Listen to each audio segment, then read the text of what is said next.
Well, I can see so many of us are still reeling, are still sad from our defeat last night.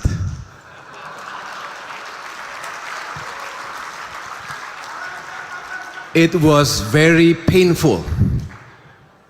Professors from Stanford, volleyball in Indonesia is just like American football in your country.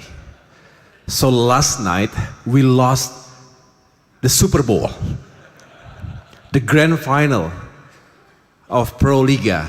That's the highest level of championship for volleyball in Indonesia.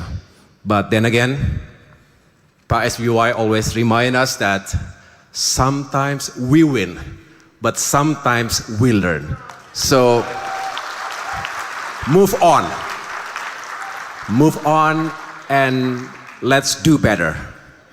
Restart and do better and achieve that championship, that victory next year. Lavani forever. That's my best icebreaker. Although it's heartbreaking, but again, Bismillahirrahmanirrahim. Assalamualaikum warahmatullahi wabarakatuh. May peace be upon us all. The sixth President of the Republic of Indonesia, Chairman of the Yudhoyono Institute, Bapak Susilo Bambang Yudhoyono.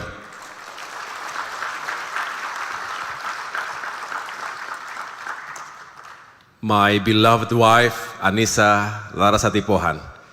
That's important to say your wife first. After your father, of course.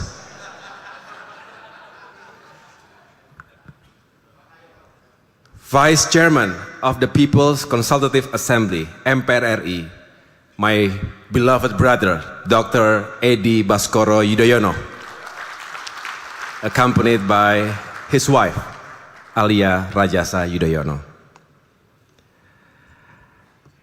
Honorable Ministers from the Merah Putih Cabinet.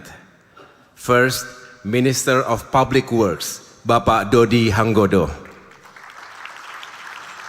Minister of Creative Economy, Bapak Teguh Rifki Harsha. Minister of Transmigration, Bapak Muhammad Iftitah Sulaiman.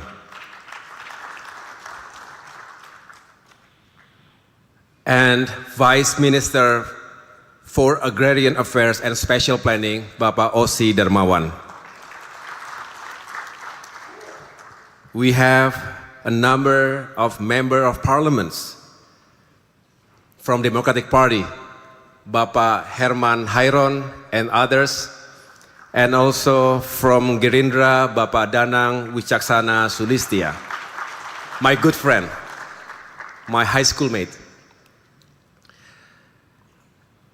And I would like to welcome also ambassadors from friendly countries, His Excellency Stan Fremont Nielsen, the Ambassador of Denmark to Indonesia. His Excellency Masaki Yasushi, the Ambassador of Japan to Indonesia.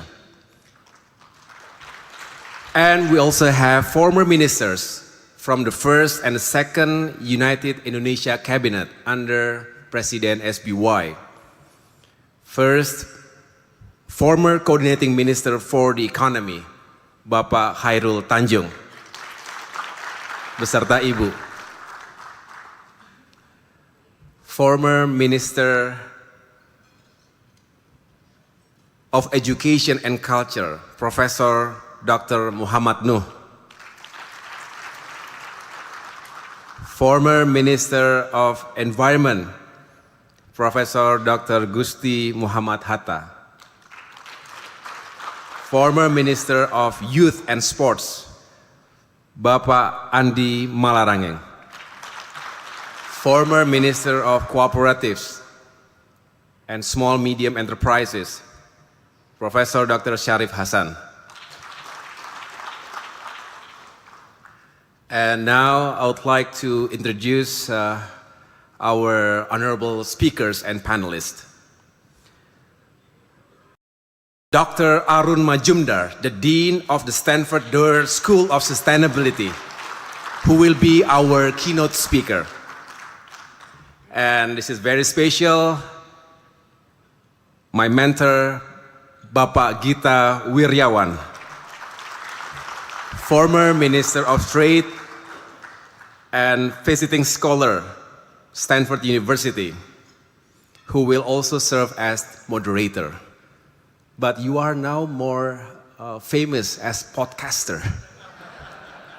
The end game. So welcome again, Pak Gita Wirjawan. And our wonderful panelists.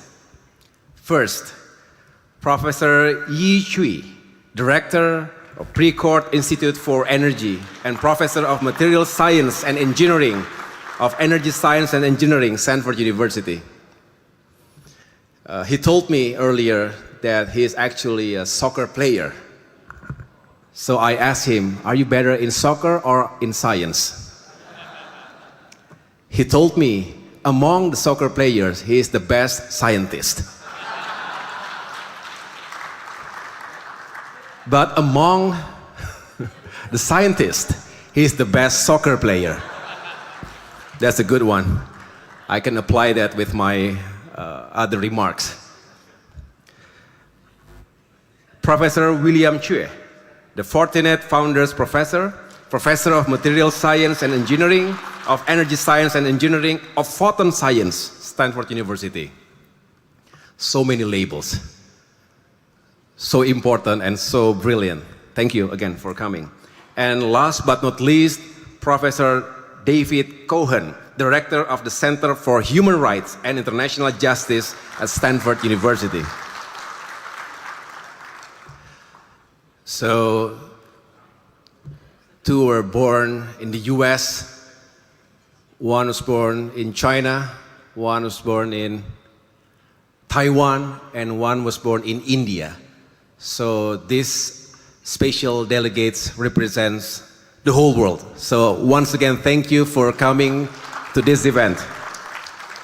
Also attending, rectors, leaders, academic community members from universities across Indonesia, editors-in-chief, active and retired generals,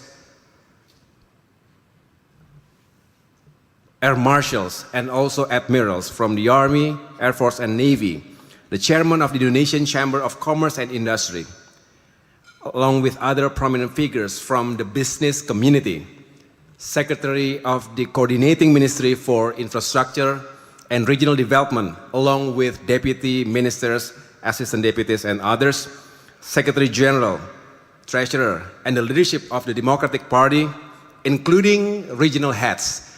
We have a lot of governors or vice governors, mayors, bupati, also attending this event. Our KIB brothers and sisters, the younger generations, distinguished guests, ladies and gentlemen.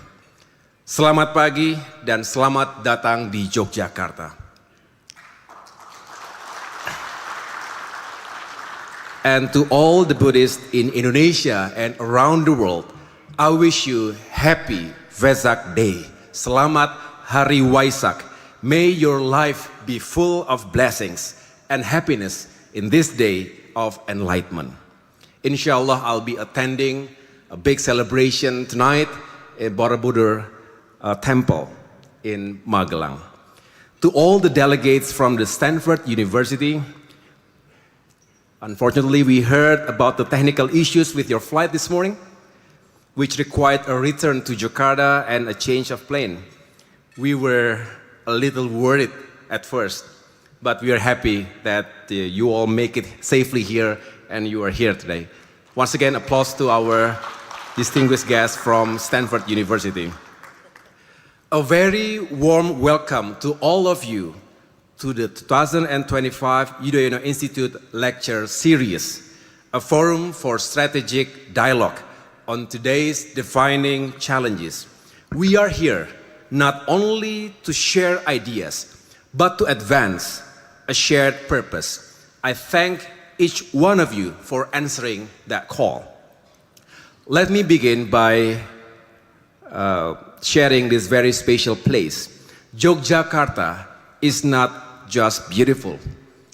It symbolizes Indonesia's identity.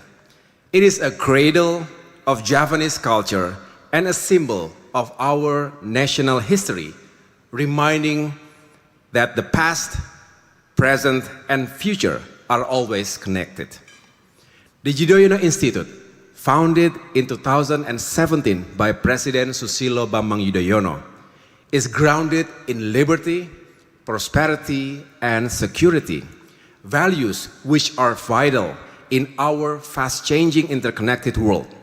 We seek to empower strategic leadership, nurture inclusive policy thinking, and foster intergenerational dialogue to help shape a better future. This year's lecture, Green Growth, Sustainable Growth with Equity, comes at a time of deep uncertainty and even deeper opportunity. Asia today contributes more than half of global growth. Indonesia, under the leadership of Presiden Prabowo Subianto, is pushing forward on multiple fronts, from food security and clean water to energy transition and industrial innovation. In my capacity as the Coordinating Minister for Infrastructure and Regional Development, I supervise efforts across the different ministries and agencies in areas of spatial planning and land use, infrastructure development, transportation over land, air, and sea, affordable housing, as well as regional development and transmigration across the country. These are all issues very closely connected to sustainability. Distinguished guests, ladies and gentlemen, sustainability is not only about the environment, but about human dignity, poverty reduction, and long-term security for future generations. Sustainability is not a luxury, it is a necessity. Across Indonesia, we are seeing how integrated solutions can create real change, from improved irrigation that boosts harvest and buffers against drought, to our emerging leadership in the EV and battery supply chain. Our development path is increasingly guided by the principles of resilience, innovation, and social equity. We are tackling the challenges of rapid urbanization and climate crisis, including those that reshape coastlines, strain cities, and increase the need for dignified, affordable housing. In northern Java, especially Jakarta, land subsidence and rising seas put millions at risk. Indonesia is now advancing the giant seawall, a multi-phase project to protect coastal populations and key economic zones. It is a symbol of our national commitment to adapt to climate change. We are also responding to a major urban challenge: waste. Indonesia produces over 64 million tons of waste annually, much of it unmanaged. Waste-to-energy facilities are being scaled up to turn waste into electricity. This eases landfill loads, promotes energy diversification, and supports a circular economy. Urbanization is accelerating. More than half of Indonesians now live in cities. By 2045, that number could reach 70%. The challenge goes beyond merely constructing homes. It is about building climate-resilient, well-connected communities. However, financing and policy barriers continue to hinder progress. If we can address this collectively, housing can become a cornerstone for fostering equity and driving green growth. distinguished guests, ladies and gentlemen, no country, no matter how large or ambitious, can walk this path alone.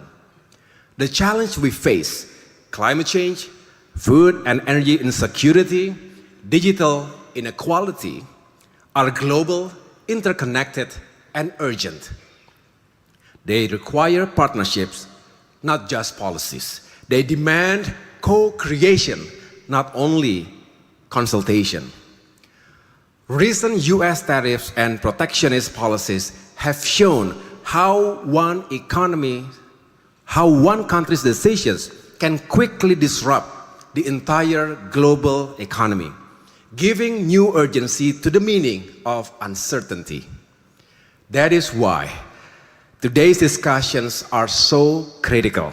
Let us reflect on three fundamental issues. Number one, how we can redefine growth in ways that value both environmental integrity and human well-being. Number two, how we can scale technological breakthroughs so they can uplift not only the few, but the many. And number three, how we can ensure governance and collaboration bridge global insight with local action. At the Yudhoyono Institute, we are committed to dialogue that leads to action and ideas that bring shared progress. There is a Javanese saying, "Becik ke titik, olo ke toro." Good deeds will shine through and poor decisions cannot stay hidden. The choices we make today will shape not only our economies, but the moral foundation of our future. Let me express our deepest gratitude to Dr. Arun Majumdar and his colleagues, Professor David Cohen, Professor Will Chue, and Professor Yi Chui from the Stanford Doerr School of Sustainability. Their work at the intersection of science, innovation, and policy has inspired people worldwide. We are truly honored by their presence today. I also want to thank His Excellency Bapak Gita Wirjawan, my mentor, a former trade minister and a champion of dialogue and innovation. His efforts made this collaboration with Stanford possible and continue to strengthen Indonesia's place in global conversations on sustainability. A special tribute, of course, goes to our founder, Bapak Susilo Bambang Yudhoyono. As president, he helped shape the global climate agenda. He hosted the 2007 Bali Climate Conference, the COP13, that led to Bali Roadmap and paved the way for the Paris Agreement. He imposed a moratorium on primary forest clearing and partnered with Norway to protect forest. He co-founded the Coral Triangle Initiative and championed renewable energy at home. Globally, he co-chaired the UN high-level panel that shaped the Sustainable Development Goals. Even after his presidency, he continued to lead, serving as president of the Assembly and chair of the Council of the Global Green Growth Institute, GGGI, in 2014 to 2016. His legacy remains a guiding light for our shared work. We are also honored to have a special video message from His Excellency Ban Ki-moon, current chair of the Council of the GGGI. I had the privilege of meeting him in Hainan during the Boao Forum for Asia in March. Though he could not join us in person, he graciously sent his remarks, which will be played after this speech. On behalf of the Yudhoyono Institute, I express our deepest gratitude for His Excellency Ban Ki-moon for his support for this event. With such distinguished guests and partners, today's discussions will surely be filled with insights and opportunities. We are privileged to learn from each of you, and together we can lead the way toward a more resilient world.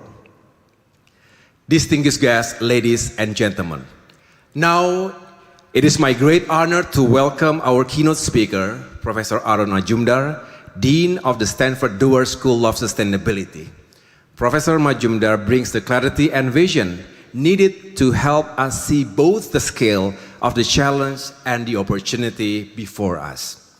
With that, I invite all of us to listen with care, question with courage, and contribute with purpose, as we work together to ensure that green growth is not a slogan, but a strategy for a lasting equity, resilience, and shared humanity.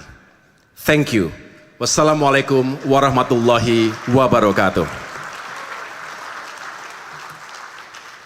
Thank you.